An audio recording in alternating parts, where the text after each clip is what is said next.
오늘 사무엘하 13장 말씀을 통해서 말씀을 깨닫는 지혜와 응답받는 기도의 은총이 우리에게 넘치게 될 줄로 믿습니다. 사무엘하 11장과 12장을 읽어 내려오면서 우리는 한편으로 큰 실망감을 감출 수가 없습니다. 다윗이라고 하면 성경에서 가장 용맹한 인물, 골리앗을 쓰러뜨린 인물로 유명하고요. 그리고 수많은 시편을 지은 인물, 하나님을 찬양하는 하프를 뜯으면서 주님을 노래하는 찬양하는 사람, 예배자로도 유명하고요. 다윗이라고 하면 예수님의 혈통으로도 유명한데, 그래서 다윗을 이스라엘 사람들도 가장 좋아하죠. 그래서 이스라엘의 국기에 보면 다윗의 별이 있죠. 그리고 수많은 사람들이 그 다윗을 자기의 분신처럼 좋아하죠. 그래서 다윗이라는 이름을 가진 목사님들도 많고, 다윗이라는 이름으로 자기의 예명을 가진 사람들이 참으로 많은데, 사무엘하 11장과 12장을 거쳐오면서는 이게 과연 다윗이 하나님이 그 마음에 합한 사람이라고까지 했다는데 마음에 합한 사람이 맞나? 라고 하는 우리가 의심을 해보게 되고, 과연 지금까지 내가 알던 다윗이 맞나? 라고 하는 회의를 느끼게 되는 것이 사실입니다. 그런데 여기에는 분명한 하나님의 뜻이 있습니다. 사무엘하 11장과 12장이 왜 다윗의 잘못을 이렇게 적나라하게 보여주고 있는가? 거기에는 우리가 성경을 읽을 때 무엇을 집중해서 봐야 되는지를 다시 한번 알려주시는 하나님의 뜻이 있어요. 우리가 오해하는 것이 뭐냐면, 다윗이 하나님의 마음에 합한 사람이다. 그럼 다윗은 1점 1점도 문제가 없어야 되고 죄악도 없어야 되고 좀 하나님이 보시기에 완벽해야 되지 않는가라고 하는 것이에요. 그런데 일단 먼저 말씀을 드리면, 하나님이 합한 사람이란 말은 성경에 안 나옵니다. 성경에는 다윗이 하나님 마음에 합한 사람이다라는 말이 아예 없어요. 그럼 가장 비슷한 말이 어딨나? 하나님의 마음에 맞는 사람이다라고 하는 말은 있어요. 한번 볼까요? 사도행전 13장으로 가보겠습니다. 사도행전 13장에 보면 이 13장에서 바울의 설교 가운데 이런 부분이 나와요. 사도행전 13장 20절부터 보겠습니다. 사도행전 13장 20절. 사도 바울이 구약의 역사를 쭉 설교를 합니다. 그때 이런 본문이 나와요. 사도행전 13장 20절. 그 후에 선지자 사무엘 때까지 사사를 주셨더니, 사사기가 나오죠. 사사기가 끝나면서 어디로 이어지냐면 21절. 그 후에 그들이 왕을 구하거늘 하나님이 베냐민 지파 사람 기스의 아들 사울을 40년간 주셨다가, 먼저 첫 번째 왕인 사울이 나오죠. 그러면서 22절. 회하시고 다윗을 왕으로 세우시고 증언하여 이르시되, 바로 이 부분입니다. 다윗을 왕으로 세우셨어요. 증언하여 이르시되 내가 이새의 아들 다윗을 만나니 내 마음에 맞는 사람이라, 내 뜻을 다 이루리라 하시더니, 이렇게 이어져요. 그러니까 다윗이 하나님의 마음에 맞는 사람이다 라고 할 때 이 말은 무슨 개념이냐면 사울의 폐위와 만나는 이야기예요. 그러니까 사울이 하나님 마음에 맞지 않았어요. 그래서 사울을 폐위시키고 그 후에 하나님은 자기 마음에 맞는 사람인 다윗을 세우셨다라고 하는 거예요. 그러니까 이 말은 무슨 말이냐면, 다윗이 사울과 비교하여 조금 더 하나님 마음에 맞았다. 즉 사울이 폐위된 이유는 뭐냐? 하나님 마음에 맞지 않았기 때문이다라고 하는 말인 거죠. 그러니까 우리가 다윗이 하나님 마음에 합한 사람이었다라고 말을 할 때는 무슨 말이냐면, 그가 절대적으로 완벽해서 하나님의 사람으로 충분하게 그 마음에 완전 딱 맞고 합했다라고 하는 말이 아니라, 사울과 비교할 때 사울보다는 하나님의 마음에 더 맞았다라고 하는 의미로 해석해야 되는 것입니다. 그리고 오늘 말씀은 23절이 이렇게 이어져요. 그러면 22절에서 내 마음에 맞는 사람이라 내 뜻을 다 이루리라 하신 말이 뭐냐? 내 뜻을 다 이룬다는 말이 뭐냐? 그것이 바로 23절입니다. 하나님이 약속하신 대로 이 사람의 후손에서 이스라엘을 위하여 구주를 세우셨으니 곧 예수라. 이렇게 이어집니다. 그러니까 왜 다윗이 더 하나님 마음에 맞는 사람이냐? 왜 하나님 마음에 더 맞았는가 하면, 왜냐하면 그를 통해서 이 사람의 후손에서 이스라엘을 위한 구주인 예수님이 탄생하셨기 때문이다라고 하는 거예요. 그러니까 사울은 베냐민 지파 아닙니까? 베냐민 지파에서는 예수님이 탄생할 수가 없어요. 왜? 그런 언약이 없었기 때문에. 그러나 유다에게는 그의 아버지 야곱이 축복을 하면서 유다에게는 이미 유다에게서 그 민족의 구원이 일어날 것이라고 하는 예언이 있었습니다. 그러니까 하나님은 그 이미 야곱을 통해 주셨던 예언의 말씀이 유다를 통해서 이루어진다고 하나님 벌써 말씀하셨기 때문에 그 말씀이 이루어지기에 맞다라고 하는 것입니다. 그러니까 다윗이 왜 하나님 마음에 맞는 사람인가? 첫 번째는 사울보다 비교적 더 하나님 마음에 맞았다는 것이고, 두 번째는 그가 유다 지파였기 때문에 그를 통하여 예수님이 나시기에 맞았다라고 하는 것이죠. 그러니까 우리는 이 두 가지를 기억해야 되는 것이, 다윗이 마치 절대적으로 옳다, 절대적으로 맞다, 너무나 훌륭하다, 너무나 완벽하다라고 자꾸만 다윗을 우상화하다 보면 우리는 다윗을 통하여 사울을 무너뜨리고 다윗을 세우시는 하나님을 보지도 못하고, 또한 하나님께 다윗을 통해서 유다 지파의 후손을 통해서 예수님을 일으키는 하나님의 구원 계획도 보지 못한다고 하는 것입니다. 그러니까 하나님은 오히려 그 이야기를 사무엘하 11장과 12장을 통하여 적나라하게 다윗의 잘못을 드러냄을 통하여 간음과 살인의 죄, 정말 너무나 끔찍한 죄를 드러냄을 통해서 하나님 뭘 보여주시는가? 다윗이 완벽한 인물이 아니라는 거예요. 그러니까 우리가 다윗을 따라서 다윗처럼 되어야지 라고 하면 안 되고, 다윗을 하나님의 마음에 맞는 사람으로 여겨주신 하나님의 은혜를 사모해야만 하는 것입니다. 다윗이 이렇게 문제가 많고 다윗이 이렇게 죄가 있어요. 그럼에도 불구하고 그를 왕으로 세워주신 하나님, 그럼에도 불구하고 그를 통하여 그의 후손 가운데에서 예수 그리스도를 구세주를 세워주신 하나님의 섭리와 경륜을 찬양해야만 하는 것이지, 우리는 다윗을 따라가서는 안 된다라고 하는 것이에요. 오늘 사무엘하 13장은 다윗의 죄의 결과가 어떤 것인지를 보여주고 있습니다. 다윗의 죄는 다윗의 죄로 끝나지 않습니다. 다윗이 간음하고 살인한 그 죄는 다시 한번 그의 아들 때에 가서 암논과 다말과 압살롬에 대해 가서 다시금 간음과 살인이라고 하는 똑같은 죄, 반복되는 죄악으로 드러나고 있습니다. 그러니까 하나님은 사무엘하 11장, 12장 그리고 13장에 걸쳐서 우리에게 계속 보여주고 있는 거예요. 사람은 완벽하지 않다. 사람은 죄를 짓고 그 죄는 또 다른 죄를 낳는다. 그러니까 사람을 따라갈 것이 아니라, 사람을 보고 본받을 것이 아니라 그러한 사람을 포기하지 아니하시는 하나님의 성품을 바라보라고 하는 것입니다. 보겠습니다. 13장입니다. 그 후에 이 일이 있으니라. 그 후는 언제죠? 그 후 바로 다윗이 우리아의 아내를 불러서 범하고 아이를 낳는데 그 아이가 죽죠. 그리고 나단 선지자를 하나님이 보내셔서 수많은 양을 가진 부자가 한 마리 양 가진 가난한 사람의 양을 빼앗아서 손님을 대접한 이야기를 하면서 다윗이 흥분하면서 그런 사람은 죽여야 한다라고 흥분했을 때 그 사람이 바로 당신입니다라고 지적한 사건이죠. 자, 그 지적한 사건이 있고, 그리고 하나님께서는 뭐라고 그에게 말을 하십니까? 하나님께서 칼이 너의 가정을 떠나지 않을 것이다 라고 하는 어마어마한 아픔을 그에게 선언하시죠. 자, 그래서 하나님의 말씀을 업신여기고 하나님을 업신여기었던 다윗에게 하나님은 이제 그 가정에 칼이 항상 떠나지 않는, 즉 불화와 재앙과 칼부림이 계속 이어지는 가정이 될 것을 선언하셨죠. 자, 그 이후에 나오는 거죠. 그 이후에 그렇게 큰 죄악을 범한 이후에 어떤 일이 있었습니까? 다윗의 아들 압살롬에게 아름다운 누이가 있으니 이름은 다말이라. 다말이 많이 들어본 이름 아닙니까? 다말이 누구였죠? 원래? 유다의 며느리죠.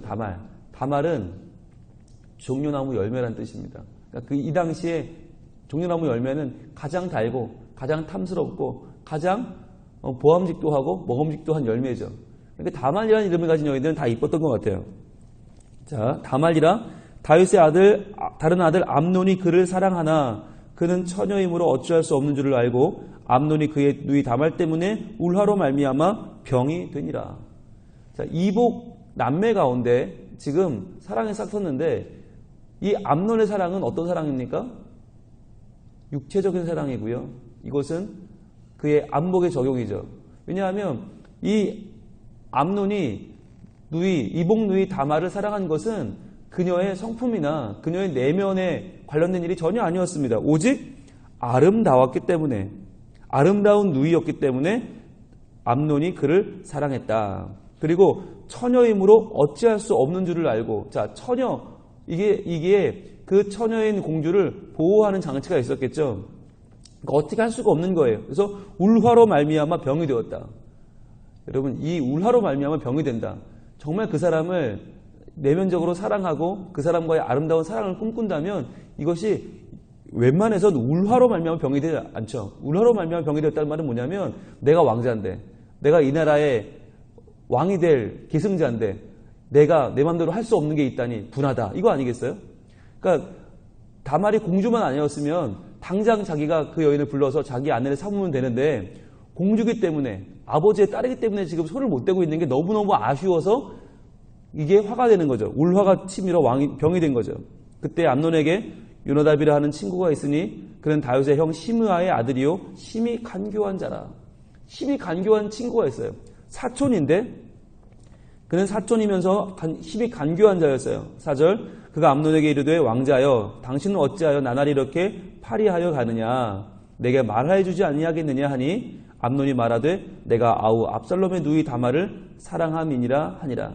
자, 여기서 말하는 왕자여 하는 말이 뭡니까? 당신은 왕자인데 왜 고민합니까? 라고 하는 거죠. 아마 알고 접근을 했겠죠? 요나답은 간교한 자니까 알고 접근했을 거예요. 암논의 마음을 이미 알고 왕자여, 당신은 왕자인데 까짓 거 뭐 마음대로 하세요. 뭐가 문제예요? 라고 하는 거죠. 간교한 자가 접근을 하는데 압살롬의 누이 다말을 사랑합니다. 이 본문을 많은 사람들은 그렇게 해석을 합니다. 다말을 암논이 정말 사랑한 게 아니라 자기의 경쟁 상대인 압살롬, 그 압살롬의 누이이기 때문에 그 여인을 더 탐냈다고 하는 것이죠. 즉 암논은 자기의 형제 가운데서 가장 탁월해 보이는 압살롬을 경계하기 위해서 압살롬의 누이인 다말을 짓밟음을 통해서 압살롬을 자기가 짓누르고 압살롬보다 자기가 나은 사람이라는 것을 보여주기 위해서 이 일을 꾸몄다는 것이에요. 그 말도 맞는 것이 본문에서 다말은 계속 다말로 등장하지 않고 압살롬의 누이로 등장을 합니다. 즉 그러니까 이 다말은 지금 암논과 압살롬이라고 하는 첫째 아들 암논과 셋째 아들 압살롬 사이에서 그들의 권력 투쟁의 희생양이 되고 있는 것이죠. 5절입니다. 요나답이 그에게 이르되 침상에 누워 병든 채 하다가 내 아버지가 너를 보러 오거든 너는 그에게 말하기를 원하건대 내 누이 다말이 와서 내게 떡을 먹이되 내가 보는 데에서 떡을 차려 그의 손으로 먹여주게 하옵소서 하라 하니. 자, 요나답이 꾀를 내주는 거죠. 그러니까 일단 꾀병을 부려서 아픈 채 해라. 그러면 다말은 안 와도 아버지는 올 거 아니냐. 네 아버지, 큰아들이 병에 걸렸다는데 아버지가 올 거 아니야. 그러면 그 아버지를 이용해서 아버지에게 다말을 불러달라고 말을 해라. 그럼 올 거 아니냐. 네가 다말을 부르면 안 올 거다. 당연히 안 오죠. 이복 누이가 그래도 처녀인데 오라비 아프다고 1대1로 오겠어요? 안 오겠지만 그러나 아버지를 이용하면 올 것이다. 자, 그러니까 오늘 본문이 왜 다윗의 죄의 결과입니까? 그냥 암논이 자기 혼자 다말과 벌린 일이 아니에요. 아버지를 이용해서, 아버지를 통해서 이 일을 벌였단 말이죠. 그러니까 다윗이 지금 이 문제에는 상당한 책임이 있는 거예요. 하나님은 지금 그 다윗에게 책임을 묻고 계신 거예요. 자, 그래서 아버지한테 말해서 다말을 불러달라고 해서 과자 몇 개를 구워서 내게 먹여달라고 해라. 그랬더니 6절입니다. 암논이 곧 누워 병든 채 하다가, 암논이 곧에 한번 동그라미 해보세요. 여러분, 죄악은요 지체하지 않습니다. 죄는요 죄 지을 생각이 나면 결코 지체하지 않아요. 죄는 굉장히 부지런합니다. 죄는 굉장히 성실합니다. 그러니까 우리가 죄 짓는 것만큼만 열심히 살면요 세상이 이렇게 험하지 않아요. 근데 우리는 선한 행실은, 선한 결심은 참 늦게 하면서 죄는 금방금방 해요. 암논이 곧 누워 병든 채 하다가 왕이 와서 그를 볼 때에, 자, 다윗이 왔어요. 너 왜 어디가 아프냐? 뭐가 문제냐? 할 때에 암논이 왕께 아뢰되 원하건대 내 누이 다말이 와서. 자, 지금까지는 누구였어요? 압살롬의 누이였어요. 근데 지금은 내 누이래요. 참 간교한 거죠. 그 간교한 혀를 어떻게 하면 좋습니까? 자, 그녀를 어떻게든 부르고 싶은 마음에 내 누이 다말이 와서 내가 보는 데에서 과자 2개를 만들어 그의 손으로 내게 먹여주게 하옵소서 하니. 자, 그런데 이 시점에서 다윗이 과연 이 암논의 말을 못 깨달았을까요? 암논이 아무리 꾀병을 부려도 아버지가 봤는데, 여러분 보시면 문명하면 뭐합니까? 아버지가 뭐합니까? 아들이 누워있으면 어떻게 합니까? 머리에 손도 한번 짚어보고요. 같이 이야기를 나누면서 목소리도 한번 들어보고요. 분위기를 보지 않습니까? 여러분, 아버지가 아이가 아픈지 어쩐지 모르나요? 저는 참 형편없는 아버지지만 저는 저희 아들이 꾀병을 부리든지 진짜 아픈지 알 수 있어요. 딱 보면 알아요. 이게 지금 연기를 하는구나. 아이고, 돈이 궁하구나. 이게 지금 고기가 먹고 싶구나. 아이고, 이게 지금 치킨이 먹고 싶구나. 그래서 이러는구나. 저는 한눈에 보면 알아요. 저 정말 형편없는 아빠거든요. 그런데 저는 한눈에 보면 알아요. 지금 이 자식이 이게 지금 뭔가 꼼꼼이가 있구나. 아니면 진짜 아픈 건지는 한눈에 알아요. 여러분, 다윗입니다. 다윗이면 정말 전쟁터에서 수많은 적들을 상대했던 백전노장입니다. 다윗이 암논이 지금 아픈 건지 꾀병인지를 모릅니까? 게다가 암논이 아프면 의원을 불러야지. 왜 다말을 부릅니까? 왜 다말을 불러서 그것도 자기 눈앞에서 과자를 구워서 손으로 자기에게 먹여달라고 하는 이 암논을 보면서 다윗이 왜 모르겠습니까? 그 시커먼 속내를. 내가 낳은 아들을 왜 몰라요? 뻔히 알죠. 그럼 여기서 다윗이 어떻게 해야 맞습니까? 야, 이놈아, 정신 차려라. 때가 어느 때인데 네가 지금 이따위 소리를 하고 있느냐? 어서 일어나서 나라를 지켜라. 왕자는 왕자답게 행동해라. 어디 넘볼 사람이 없어 다말을 넘보느냐? 이래야 맞는 거 아닙니까? 그런데 어떻게 해요? 7절입니다. 다윗이 사람을 그의 집으로 보내 다말에게 이르되 이제 내 오라버니 암논의 집으로 가서 그를 위하여 음식을 차리라 한지라. 다윗이 암논의 그 시커먼 속내를 뻔히 알면서도 사람을 보내서 다말을 그에게 붙여줍니다. 어마어마한 잘못을 하고 있는 거죠. 사람을 보낸다. 이 사람을 보낸다는 이 동사가 언제 쓰였습니까? 사무엘하 11장에 밧세바를 처음 보고 사람을 보냅니다. 그리고 그녀에 대해서 알아보고 또 사람을 보내서 그녀를 부르죠. 또 사람을 보내서 우리아를 부르고 사람을 보내서 우리아를 죽이죠.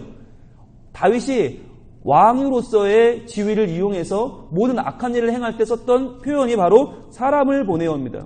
지금 똑같이 다윗은 사람을 보내어 다윗을, 그 다말을 암논에게 보내고 있습니다. 이것은 뻔히 암논의 시커먼 속내를 알면서 다말을 그에게 보내고 있는 것이죠.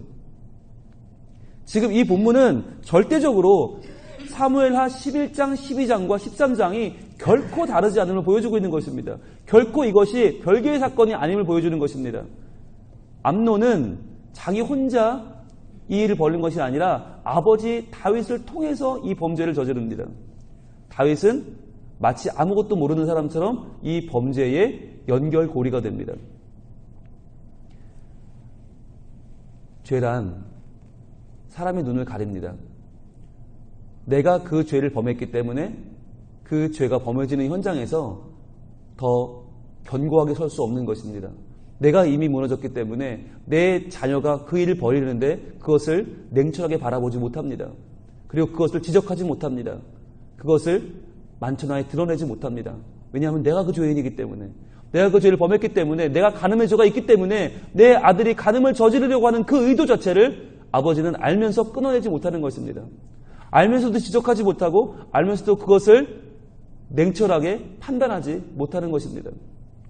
설마 그러랴, 설마 내 아들이 그러랴 라고 하는 흔들리는 마음으로, 흔들리는 부정으로 이 아버지는 아들도 버리고 딸도 버리는 역할을 해내고 맙니다.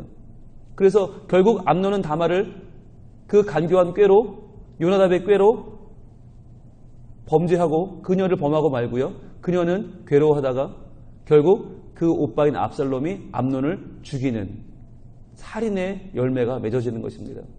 간음에 이은 살인. 이것은 사무엘하 11장과 12장의 반복입니다. 13장은 아버지의 죄가 아들 때에 와서 어떻게 반복되는지를 보여주는 것입니다. 그런데 그 연결고리에는 다윗이 있었다라고 하는 것이죠.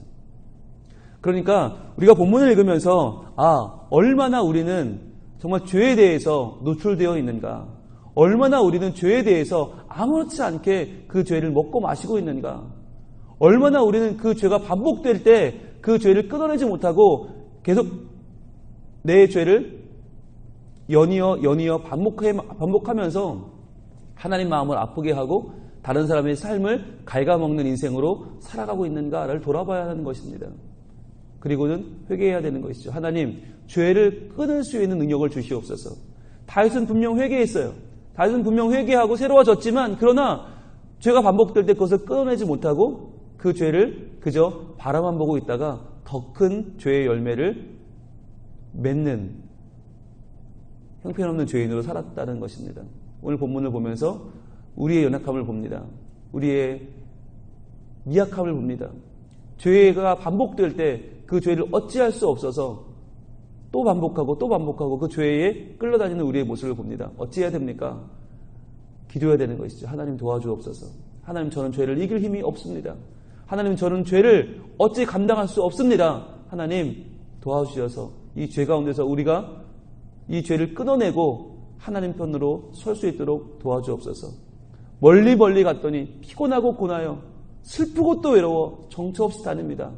예수 내 주여, 나를 용서하시고 나를 하나님 붙잡아 주시고 떠나가지 마시고 예수 내 주여, 나를 보호하여 주시옵소서. 오직 하나님의 말씀만, 오직 하나님의 은혜만이 우리를 이 죄 가운데서 구원하는 참된 능력임을 알아.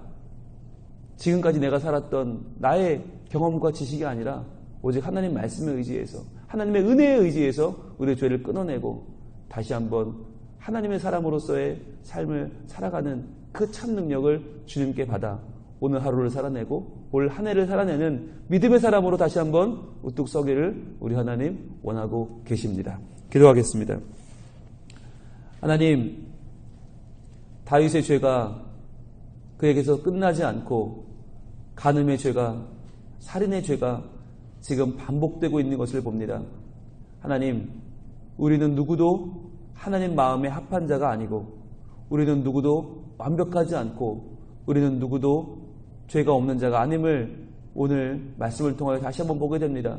주님, 우리는 죄에 대하여 부지런하고, 우리는 죄에 대하여 신속하고, 우리는 죄에 대해서 끊어낼 능력이 없는 자임을 고백합니다. 주님, 우리를 용서하시고 우리를 죄 가운데서 건져 주시옵소서. 주여, 우리를 긍휼히 여겨 주시옵소서.